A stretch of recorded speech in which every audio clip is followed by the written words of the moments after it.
Tip number 156 from the book 501 Contractor Tips. Banking and bad checks. Now, before I even get into this, I mentioned it in here. You should know better. You, as a contractor, as a business owner, should not be writing bad checks. I'm just going to throw that out there. This is a gimme. If you don't know how much money you have in your bank account, you're not going to keep track of it. You are going to end up writing checks that you're not going to have the money to cover. So be aware of how much money you have in your bank account, how much money you can actually write a check for. And this, I can't tell you how many times in the construction business I've heard stories or personally received checks that were no good.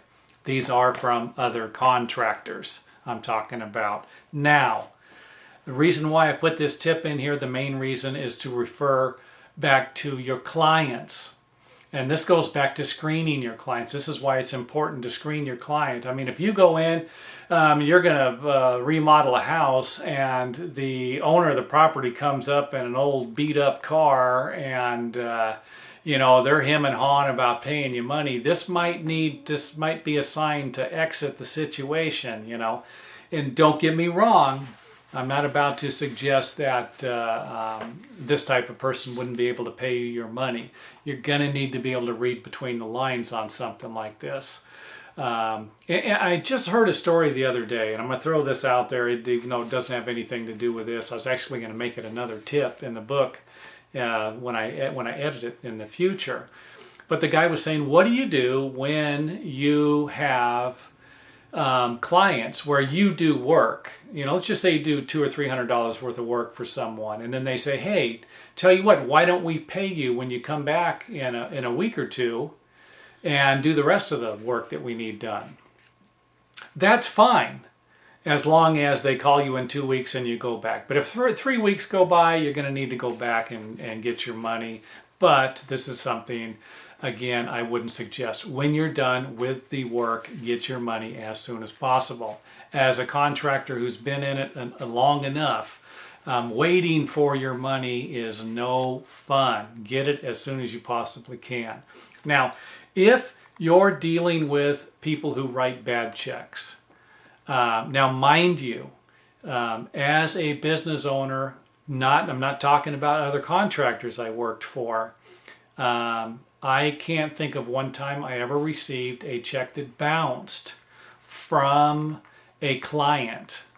So this was a good thing. I had a good record with the bank. And whenever it went back to where I needed my money, I didn't want to have them place a hold on my check, they would go back and see that I didn't have any bad checks. Well, this was like a 10 or a 15-year period.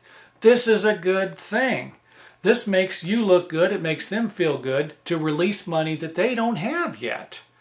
So it's, you know, and again, a bank isn't going to release money. You know, if you have a check for $2,000 and you want to cash it and you have $1,000 in your bank, you're not going to be cashing this check. I hate to say there's going to be a good chance you're not going to get that check cashed. Any of you contractors out there who have done something like that, hey, amazing. I've never seen it done, but I'm not saying that it cannot be done. It just seems like it would be foolish for a bank to do something like that. So the main point of the video, if you're working for clients that are writing you bad checks, it might be time for you to reevaluate your clientele. You know, I mean, I actually knew a guy who got all of his work from a bar. He would go down to the bar whenever he needed work, shoot the shit, and pretty soon he was working. He did this on a regular basis.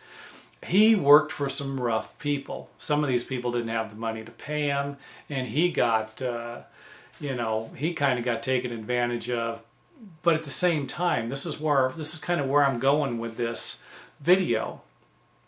If you're doing something like that, you're working for a group of people that somehow associate at the same place or associate kind of within the same group, or could be classified as a certain group of people, and you're not getting your money or you're getting bad checks, then this might be a clear signal to you that it's time to change your business practices.